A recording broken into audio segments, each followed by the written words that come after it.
Welcome to the Business of Property podcast. I'm Simon. I'm Stuart. We're both property people running our own businesses. This podcast is just us chatting, as we often do, about anything and everything property. And this is going to be the last episode of the Business of Property for 2020. Oh, you should have left a really long pause there just to make people think it's going to be the last episode ever. No. Can't get rid of us that easily. The very late interesting news for this year is that Wales have had a budget. I don't think actually that was particularly news. I think that was expected. And they've announced a number of things. But in that Welsh budget was a surprise increase to the second home's stamp duty rate. So they, similar to England, Wales have a surcharge across all of their stamp duty bands for second homes, and it used to be 3%, and it is now 4%. So this was announced in their budget with effect from the following day. So I think solicitors have been up in arms a bit about the unexpected change and the hassle that's causing them, but also investors are obviously complaining a little bit. But it's only 1%. Surely that's not too bad. What do you think, Stuart? Well, if we could play some funereal music or a death march, I'd be playing it right now. It's the portents aren't great for if Wales are doing it for coming over. It is only 1%, but it's another 1% on top of everything else that we've got to pay for. You know, the additional 3%. And I'm sure there are people that would listen to us and go, "Well, boo-hoo for you that are in that position." But I guess as investors, we've been through the mill recently. Let's just say we haven't had positive news, really, have we? We got challenges with tenants in terms of length of time we have to keep them, and we pay the. Wales have been quite proactive in blocking evictions as well, and things perhaps a bit more so than England. So yeah. So it's just another thing for us to think about, isn't it? Or you know, another little bit of money they're going to eke out of property investors, and ultimately, if it's about getting more properties into the market for people that want to live in properties, I don't have an issue with that. I think just in terms of increases, I think some positive news in terms of that is for overseas investors, because I was reading myself that they will soon have to pay 2% for their fees. And I think that's positive. And I think when you look at the numbers, and I don't have them to hand, but when you look at the numbers of overseas investors, certainly in the last few years, and that's declined a little during COVID, but prior to that, the number of overseas investors, particularly in London, is staggering in terms of value amounts. So I think they should look there as well as us. Yeah, I think that comes in April. Is that would make sense? I can't remember. If I can dig it out, I'll confirm. Okay, but yeah, you're absolutely right. The really crazy expensive prime London properties, there's an awful lot of them owned by overseas investors, and I believe just for the sake of holding the property. Quite often they don't rent them out. They don't live in them, or perhaps just visit them occasionally, but it's seen as a store of money. So you buy a nice London property, and it increases in value by at least inflation and perhaps a bit more. So it's a place to store large amounts of cash. Bit of a strange idea, if you ask me, but there you go. I don't have that much cash to need to store. Well, you've got a little bit of cash now, Simon, because you've got an update for us on your property sale. Yes, indeed. My property sale has managed to complete prior to Christmas. This is excellent news. And it had a few bumps along the path, but it did complete. Regular listeners will know that the property had a tenant in it, and they moved out into their own property that they've purchased. And that all went smoothly. That happened ahead of the expected sale, so that was good, or expected completion. And there were no real problems there.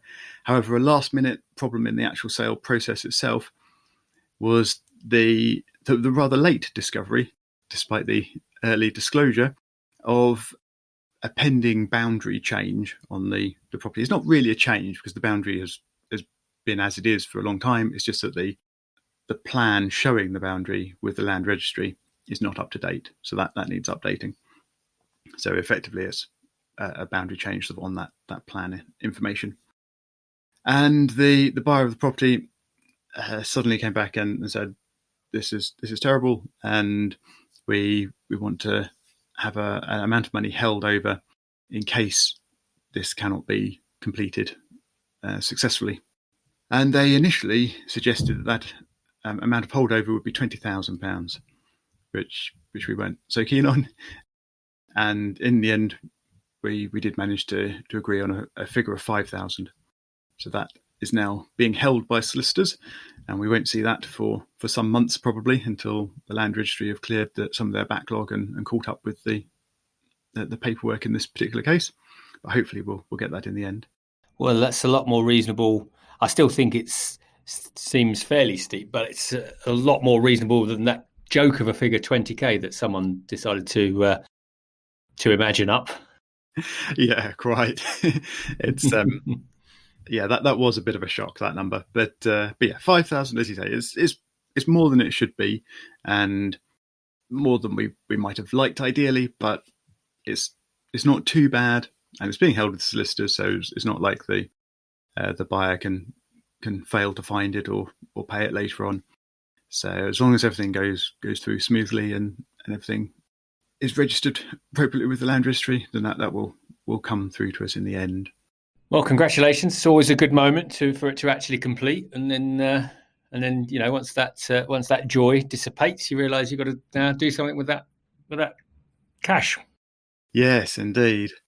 Before I mention other things, just on the actual sort of whole process of selling this property, I don't think my parents listen to this podcast, but I would just like to thank them for a lot of effort and work that they put into helping the process along various stages. So thank you very much for all of your help there, because they're a lot more local to the property than I am. So they were able to do a few extra things that were needed there. As you say, once the property is sold, that enabled me to actually tick off one of my goals for 2020, which was to sell a property. This property, in fact, and it is now sold. And the next step of my 2020 goals was then to buy some other properties with the funds from this one, because the yield from the equity in this property was very low. So the hope was to sell this one and buy a couple of others or so, which would then have better yield from the capital invested. So yes, I'm not going to manage that in 2020. So the goal isn't going to be met, but that is indeed the next step in the process. It's to start looking for new investment properties. Exciting. Yeah, indeed. I'm looking forward to getting going in 2021 for that. Mentioning goals, I wonder if we could have a quick recap of our goals generally for 2020 that we mentioned on this podcast. So I've covered mine already, which was just sell one and buy three. I've managed to sell one. I haven't bought any yet, and those objectives of three new ones are pushed into 2021 for me. How about you, Stuart? How did you get on with your goals? Can you remember them? Do you want me to give you a reminder? Yeah, let's have a reminder for I'm going to say for the listeners, not for me. Okay, so your stated goals were to achieve profitability across your business. That was one. Next one was to reach 96% occupancy across all of your rooms and properties. And you had a third one where you were hoping to be able to return some of your investor capital. Yeah. So where do you want to start with those? How have you got on with those in 2020? Well, let's start with the positives. The occupancy has been good. We did take a property offline to refurbish it. That's the one we've spoken about many times, which is the design-led property, which is almost complete, which is looking great. So occupancy, and that was part of the occupancy process. So generally, we have been above 96%. So I think we can give that one a tick. Fantastic. Well done. Yes. In terms of profitability, the truth is we haven't hit that one yet because of the fact that we took a property offline and we've been doing works to those properties, and unfortunately developing properties and furnishing them costs money. So a lot of money has come back out of the business, back into the business. So I think that one's going to stay very, very top of the agenda for 2021, which we'll come on to, I guess, in terms of our focus for next year. I think in the profitability one, it's tricky, isn't it? Because you obviously do have properties in your portfolio that are making profit, but you're just not taking that out of the business at all. You're keeping it in the business and then spending it on other things like refurbing properties and getting new properties online and things like that. So it's there's, with all businesses, it's tempting to just keep reinvesting and keep ploughing that money back in to try and extend, improve, grow, etc. But yes, at some point you need to reach a point where you can actually start taking money out, and presumably that's sort of what you kind of meant by achieving that profitability across everything. Yeah, because you're absolutely right.